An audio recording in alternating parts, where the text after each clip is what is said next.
সাইয়েদনা মারিয়াম আলাইহিস সালাম, যার নামে আল্লাহ তাআলা কোরআনে একটা সূরা দিলেন, উনি পৃথিবীতে এমন একজন মহিয়সী নারী, যেই নারীর গর্ভে, যেই নারীর পেটের ভেতরে স্বামীর স্পর্শ ছাড়া সন্তান দিয়েছে কে?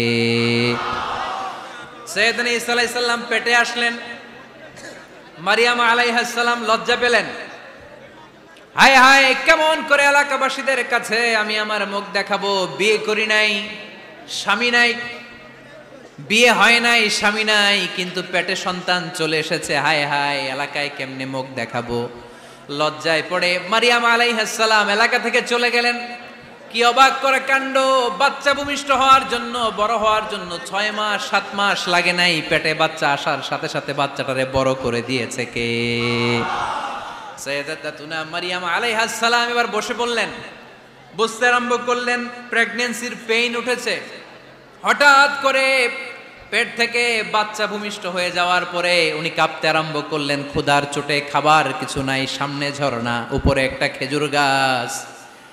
সাইয়েদনা ঈসা আলাইহিস সালামকে কোলে নিয়ে মারিয়াম আলাইহিস সালাম মনে মনে ভাবে, হায় রে, কেউ যদি একটু খেজুর পেড়ে দিত, এই ক্ষুধার মুহূর্তে আমি খেজুর খেয়ে পেটের ক্ষুধা নিবারণ করতাম।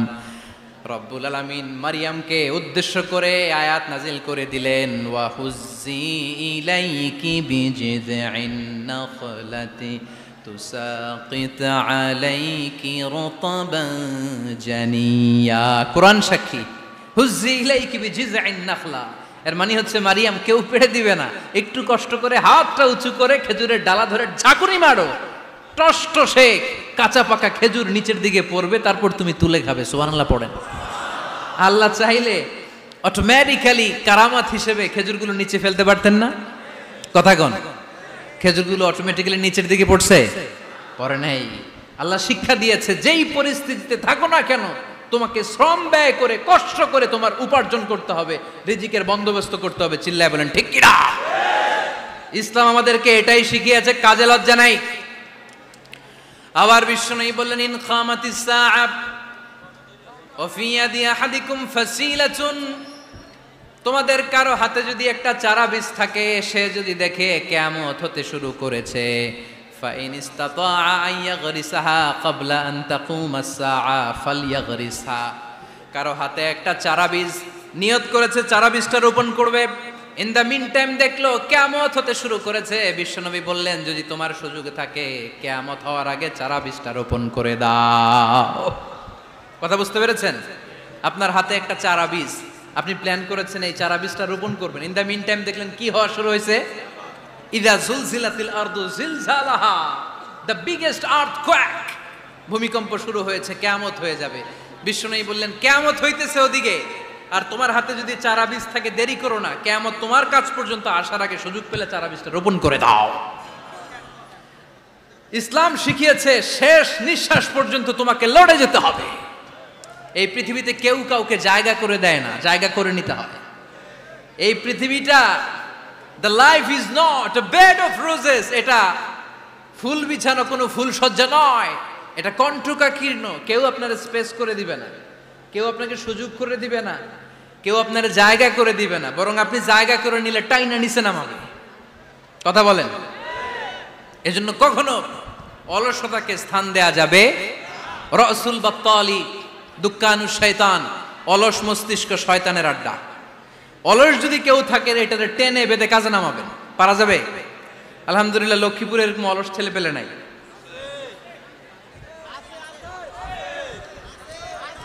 আছে? আমরা আজকে অলসতাকে নো বলে যাবো এই মাহফিল থেকে। অলসতাকে আমরা কি বলবো? আওয়াজ করে বলতে হবে, অলসতাকে কি বলবো আমরা? মুমিনের জীবনে কোনো অলসতা নাই। অলস হয় মুনাফিকরা। অলস হয় কারা? চিল্লায় বলতে হবে।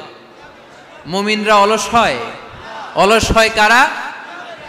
এজন্য কোরআনে আল্লাহ একথাও বলে দিলেন, ওয়াইদা কামু ইলাস সালাতি কামু কুসালা ইউরাউনান নাসা ওয়ালা ইয়াযকুরুনাল্লাহা ইল্লা কালিলা। সুবহানাল্লাহ পড়েন।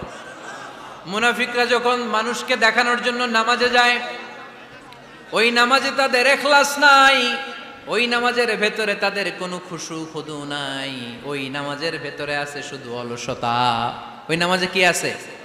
কিন্তু আমরা যখন নামাজে যাই আমাদের অলসতা আছে? আমরা নামাজ পড়লে আমাদের হৃদয়টারে সজীব করে দেয় কে? আমরা ওযু করলে আমাদের মনটাকে চাঙ্গা করে দেয় কে? আমরা মসজিদে ঢুকলে হৃদয়টাকে প্রাণবন্ত করে দেয় কে? মুমিন তো নামাজে গেলে চাঙ্গা হয়, মুমিন ওযু করলে চাঙ্গা হয়। বিষ্ণু ঈসা ইসলাম বললেন, ইয়াকিদু শাইতানু আলা কাফিয়াতি রাসি আহাদিকুম ইদা নাম। খেয়াল করে শুনবেন লক্ষ্মীপুরের ভাইয়েরা, চমৎকার একটা হাদিস। আমরা যখন ঘুমোতে যাই শয়তান আমাদের প্রত্যেকের মাথার পিছনে 3টা অলসতার গিট মারে। কয়টা? আওয়াজ করে বলেন। 3টা অলসতার গিট মারে। ইয়াকিদু শাইতানু আলা কাফিয়াতি রাসি আহাদিকুম সালাসা উকাব। 3টা গিট মারে যখন আমরা ঘুমোতে যাই।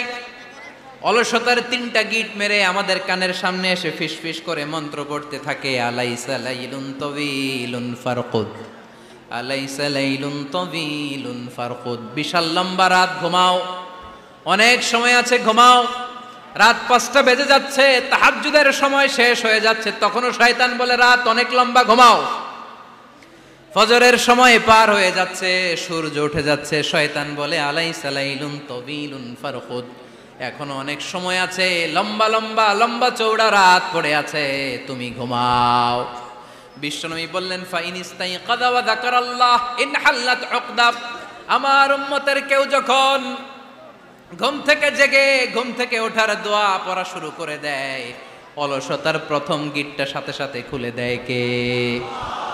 আপনি ঘুম থেকে উঠেই যখন ঘুম থেকে ওঠার দোয়া পড়বেন, আপনার অলসতার প্রথম গিট খুলে দেয় কে? ঘুম থেকে ওঠার দোয়াটা কি? আলহামদুলিল্লাহিল্লাযী আহইয়ানা বা'দামা আমাতানা ওয়া ইলাইহিন নুশুর। প্রশংসা সে আল্লাহ, যে আল্লাহ আমাদেরকে লম্বা একটা ঘুম শেষে, মৃত্যু শেষে আমাদেরকে ঘুম থেকে উঠালেন। এই দোয়াটা পড়ার সাথে সাথে শয়তান যে 3টা গিট মারছে, ওই 3টার একটা খুলে দেয় কে? ফাইন তাওয়াদ্দা ইনহাল্লাত উকদা। ঘুম থেকে জেগে ঘুমের দোয়া পড়ার পরে যখন কেউ ওযু করে ফেলে, অলসতার দ্বিতীয় গিটটাও খুলে দেয় কে? ওযু করার পরে ফাইন সাল্লাত ইনহাল্লাত উকদা, নামাজের মুসল্লায় দাঁড়িয়ে যখন নামাজ শুরু করে দেয়, অলসতার 3 নাম্বার গিটটাও খুলে দেয় কে?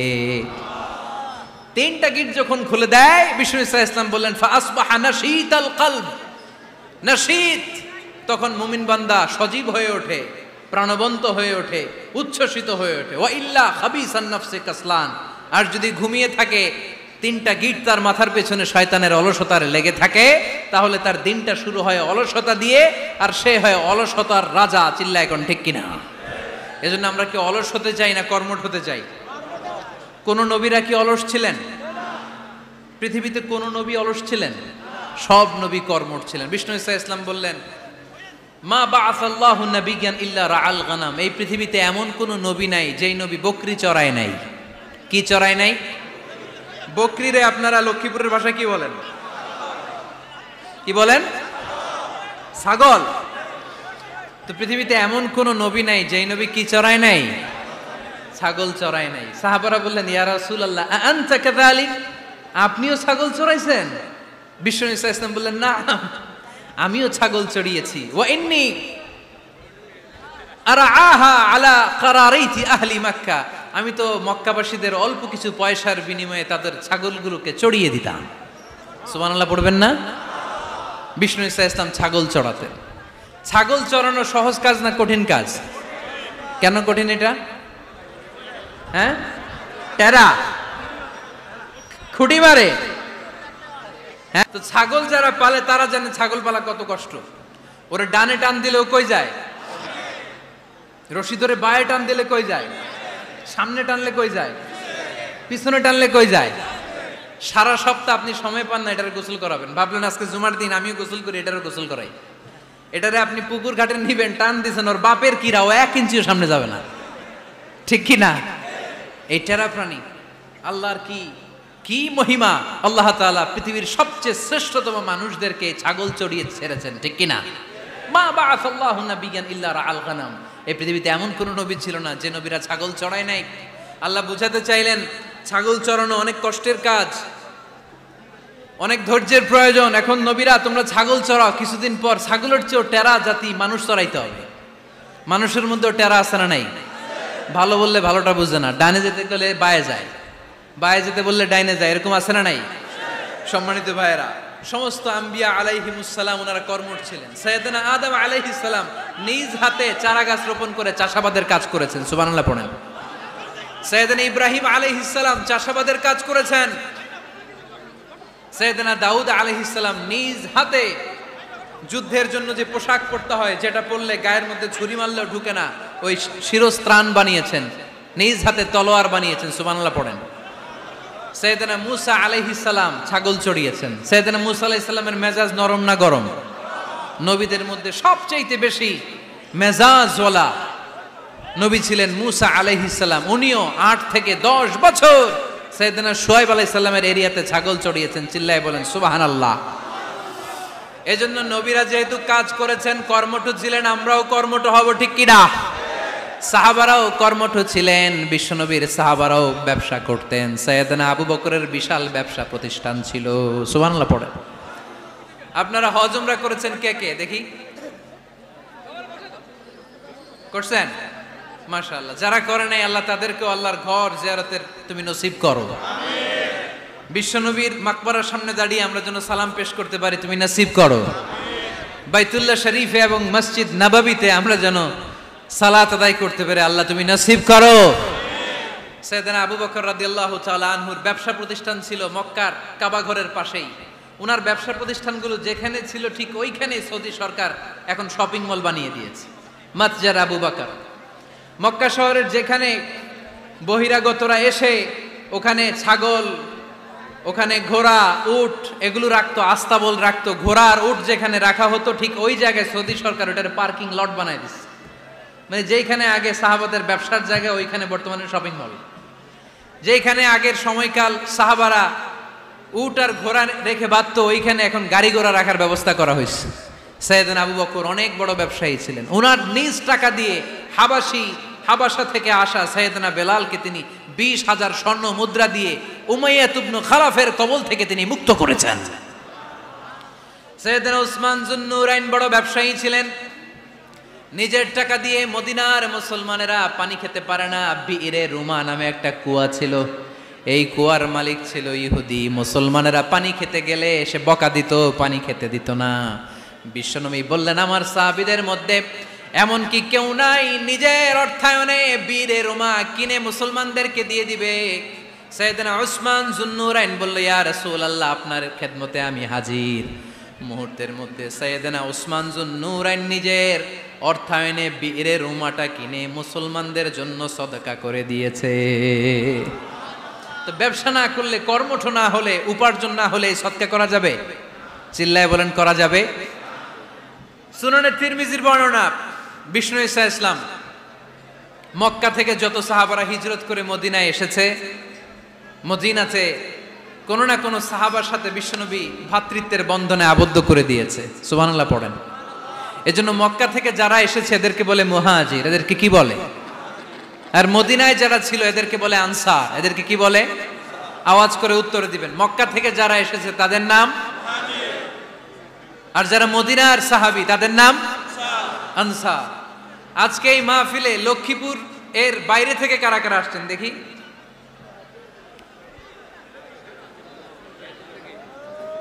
মাশাআল্লাহ, মাশাআল্লাহ, অনেক আসছে। আল্লাহ ভাইদেরকে তুমি কবুল করো, হাত নামান। এই যে লক্ষ্মীপুরের বাইরে থেকে যে ভাইরা আসছে তারা লক্ষ্মীপুরের মেহমান, ঠিক কিনা?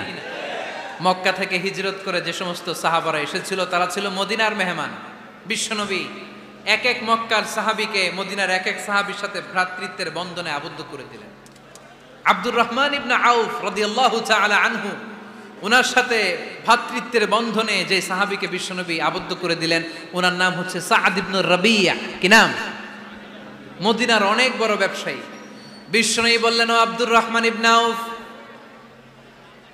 সম্পদ ছেড়ে দিয়ে, পরিবার ছেড়ে দিয়ে, স্থাবর অস্থাবর সব ছেড়ে দিয়ে আল্লাহ রাসূলের ভালোবাসায় মক্কা থেকে মদিনায় এসেছো। মদিনায় তোমার চিন্তা নাই, সাদ ইবনুর রবিকে আমি তোমার ভাই বানিয়ে দিলাম।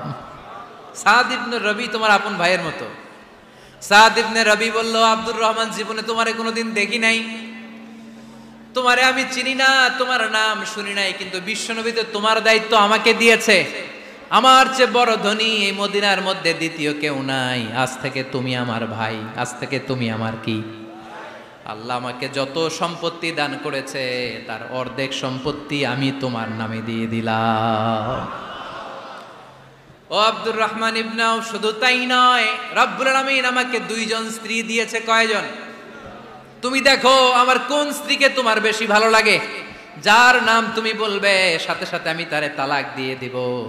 তার ইদ্যত পালন শেষে তুমি তাকে বিয়ে করে তোমার সাথে নিয়ে যাবা। সুবহানাল্লাহ পড়ে। কারণ বিশ্বনবী তোমার দায়িত্ব আমার কাছে দিয়েছে, তুমি আমার ভাই, আমি মদিনার সবচেয়ে বড় ধনী, আমার অর্ধেক সম্পদ আমি তোমারে দিয়ে দিব, আমার দুই স্ত্রীর এক স্ত্রীকে তোমারে দিয়ে দিব। সাইয়েদনা আব্দুর রহমান ইবনে আউফ এই কথা শুনে অবাক হলেন। অবাক হয়ে উনিও এক অবাক কথা বললেন। উনি বললেন, লা হাজাতা লি ফি ইয়া আখি, ও আমার প্রাণের ভাই, তোমার কথা শুনে আমার হৃদয়টা ভরে গিয়েছে, কিন্তু তোমার সম্পদেরও দরকার আমার নাই, তোমার স্ত্রীরও দরকার আমার নাই। বারাকাল্লাহু ফি মালিক ওয়া লি আহলিক, আল্লাহ তোমার মালেও বরকত দেখ, তোমার সম্পদেও বরকত দেখ। তুমি শুধু একটু কষ্ট করবা। কি কষ্ট? দুল্লানি আলা সুক, show me the way to the market. তুমি মদিনায় কোনো মার্কেট আছে কিনা, শপিং মল আছে কিনা, ব্যবসা প্রতিষ্ঠান আছে কিনা আমারে দেখায় দাও। সুবহানাল্লাহ পড়ে। আমরা হইলে কি করতাম? লক্ষ্মীপুরে যারা আসছে এদের একজনের যদি বলা হয়, ভাই আপনি এখন থেকে লক্ষ্মীপুরের ভাই, আমার অর্ধেক সম্পদ আপনারে দিয়ে দেব, কি করবে? পায়ের উপর পা তুলে খাবে আর বলবে, কি আনন্দ আকাশে বাতাসে, ঠিক কিনা? এরপর যদি বলি, ভাই আমার দুই বউ, যেটারে সুন্দর লাগে বলেন তালাক দিয়ে দেই, নিয়ে যান, কি বলবে? কি আনন্দ আকাশে বাতাস। আল্লাহ রাসূলের সাহাবী আব্দুর রহমান ইবনে আউফ বললেন, লা হাজাতা লি ফি, আমার দরকার নেই। দুল্লানি আলা সুক, just show me the way to market, এখানে মার্কেট কই আছে দেখায় দাও। অবাক হয়ে গেলেন সাদ বিন রবি, বললেন, ও আব্দুর রহমান ইবনে আউফ, ঠিক আছে তুমি যদি নিতে না চাও তোমারে আমি জোর জবরদস্তি করব না। শুনে রাখো, মদিনাতে ইহুদিদের কয়নুকার একটা বাজার আছে। এই কথা বলার সাথে সাথে আব্দুর রহমান ইবনে আউফ চলে গেলেন। এর পরের দিন অল্প কিছু পনির আর ঘি দিয়ে ব্যবসা শুরু করলেন। পনির আর ঘিয়ের ব্যবসা করতে করতে করতে করতে ব্যবসায় তিনি এত লাভ করলেন, উনি বললেন, আমি যদি কখনো মদিনার বালুর মধ্যে হাত দিতাম ওই বালুটারও সোনা বানায় দিত কে? দুল্লানি আলা সুক, লক্ষ্মীপুরের কর্মঠ যুবক ভাইয়েরা, এই আব্দুর রহমান ইবনে আউফ আমাদের প্রেরণা। উনি অন্যের ঘাড়ে পাড়া দিয়ে খেতে চায় নাই, আরেকজনের উপর ডিপেন্ডেন্ট বা নির্ভরশীল হতে চায় নাই। তিনি স্বাবলম্বী হওয়ার শিক্ষা, লেসেন কিয়ামত পর্যন্ত গোটা বিশ্বের যুবকদের জন্য রেখে গিয়েছে। চিল্লায় বলো ঠিক কিনা?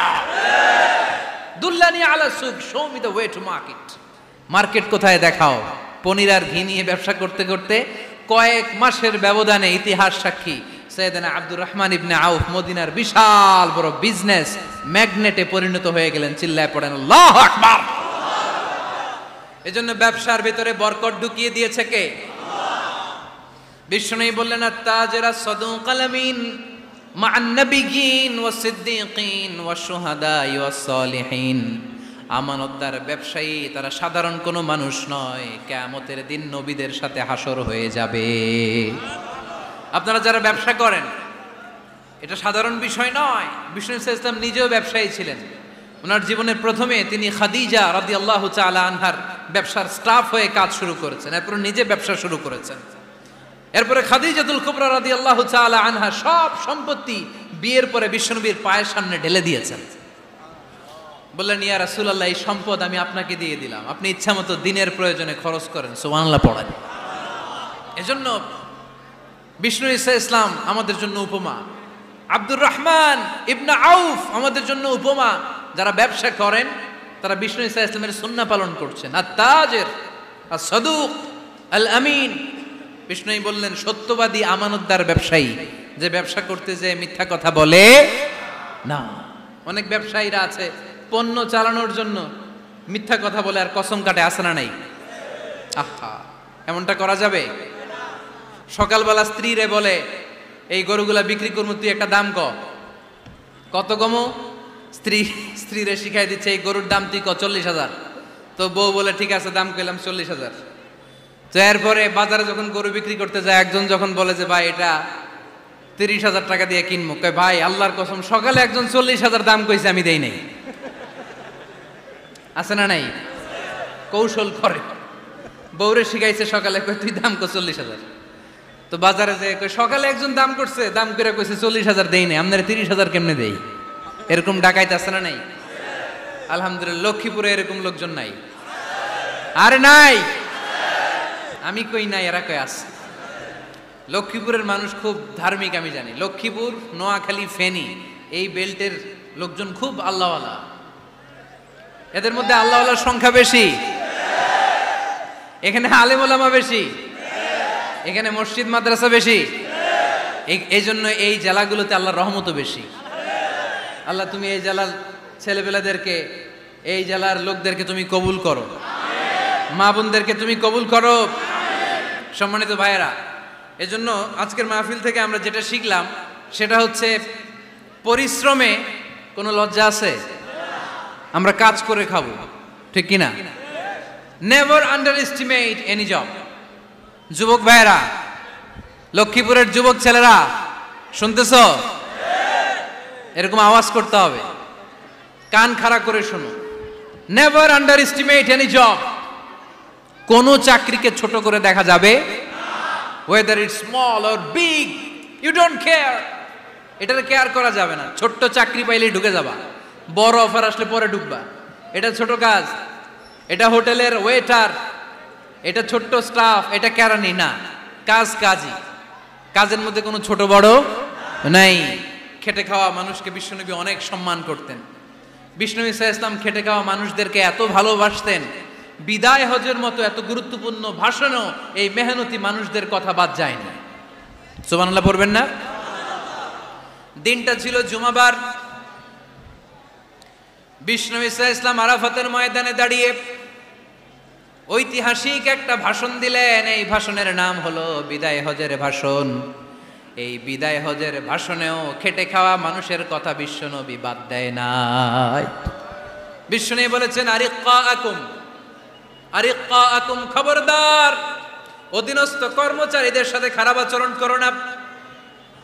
আতঈমুহুম মিম্মা তাকুলুন ওয়াকসুহুম মিম্মা তালবিসুন। খবরদার মনে রেখো, তোমরা যা খাবে তোমাদের অধীনস্থ কর্মচারীদেরও তা খাওয়াবে, তোমরা যা পড়বে তাদেরও তা পড়াবে। বিশ্বনবী শেষ নিঃশ্বাস ত্যাগ করে যাওয়ার আগে যেই কয়েকটা কথা বলেছিলেন তার মধ্যে মেহনতি মানুষদের জন্য কথা আছে নাড়াই। বিষ্ণু ইসা ইসলাম যখন শেষ নিঃশ্বাস ত্যাগ করবেন, তিনি বলেছিলেন, আসসালাত আসসালাত, উম্মতেরা নামাজ নামাজ, নামাজ ছেড়ে দিও না, নামাজ তরক করো না, নামাজ কাজা করো না। আর বলেছিলেন, অমা মালাকাত আইমানুকুম, অধীনস্থ কর্মচারীদের সাথে খবরদার খারাপ আচরণ করো না। যারা কর্মচারীদের সাথে খারাপ আচরণ করে, যারা মানুষের কাছ থেকে শ্রম নিয়ে কাজ করিয়ে টাকা দেয় না, কিয়ামতের দিন তাদের বিরুদ্ধে মামলা দায়ের করবে কে? কে করবে? হাদিসে কুদসি সাক্ষী বিষ্ণু ইসা ইসলাম বলেন, আল্লাহ তাআলা ফরমান, আনা খাসমুহুম সালাসাতুন আনা খাসমুহুম ইয়াউমাল কিয়ামা। তিন শ্রেণীর ব্যক্তির বিরুদ্ধে আল্লাহ বলেন, আমি নিজেই কিয়ামতের দিন মামলা দায়ের করব। I will be against them in the day of judgment. Three categories of people, I will be against them in the day of judgment. তিন শ্রেণীর লোক কিয়ামতের দিন তারা ছাড় পাবে না। আল্লাহ বলেন, আমি নিজেই তাদের বিরুদ্ধে মামলা দায়ের করব। এর মধ্যে এক শ্রেণীর লোক হচ্ছে রাজুলুন ইস্তাআজারা জিরান ফাস্তাউফা মিনহু ওয়া লাম ইয়াতি আজরা। একজন শ্রমিক ভাড়া করে তার কাছ থেকে কাজ নিয়েছে, কিন্তু তার পারিশ্রমিক আদায় করে নাই। এরকম আছে না নাই? দাপট দেখায়, দাপট দেখায় ইউনিভার্সিটির ক্যান্টিনগুলোতে। ইউনিভার্সিটির ক্যান্টিনে যায় খায়, মাগার বিল দেয় না। এরকম ডাকাইত আছে না নাই? চায়ের দোকানে চা খায়, পরে দিমু, বিল দেয় না, আছে না নাই? দোকানে যে পণ্য কিনে বিল দেয় না, পরে দিমু, আছে না নাই? কিয়ামতের দিন আল্লাহ তোর এই মাস্তানি ছুটাবে, চিল্লা এখন ঠিক কিনা? আনা খাসমুহুম, আমি নিজেই তাদের বিরুদ্ধে মামলা দায়ের করব। কথাটা কার? এজন্য বিশ্বনবী বললেন, খবরদার মেহনতি মানুষ, খেটে খাওয়া মানুষ, এদের দোয়া কবুল হয়ে যায়। আতুল আজিরা আজরাহু ক্বাবলা আন ইয়াজিফা আরাকুহু। খবরদার, বিশ্বনবী বললেন, শ্রমিকের ঘাম শুকিয়ে যাওয়ার আগে তাদের পারিশ্রমিক মিটিয়ে দাও। বিশ্বনবীর বিখ্যাত হাদিস, আতুল আজিরা আজরাহু ক্বাবলা আইয়াজিফা আরাকু, শ্রমিকের ঘাম মাটিতে লাগার আগে, শুকিয়ে যাওয়ার আগে তাদের পারিশ্রমিক মিটিয়ে দাও, কেননা তারা যদি বদদোয়া করে তোমার জীবনকে জাহান্নাম বানিয়ে দিবে কে? বিষ্ণু ঈসা ইসলাম সব সময় খেটে খাওয়া মানুষদেরকে আগলে রাখতেন। সব সময় শুধু যে ভাষণে মেহনতি মানুষদের সাথে ভালো আচরণ করতে বলতেন, শ্রমিকদের সাথে ভালো আচরণ করতে বলতেন এমনটা নয়, ওনার ব্যক্তিগত জীবন ঘাটলেও দেখা যায় উনি শ্রমিকদের সাথে কেমন আচরণ করেছেন।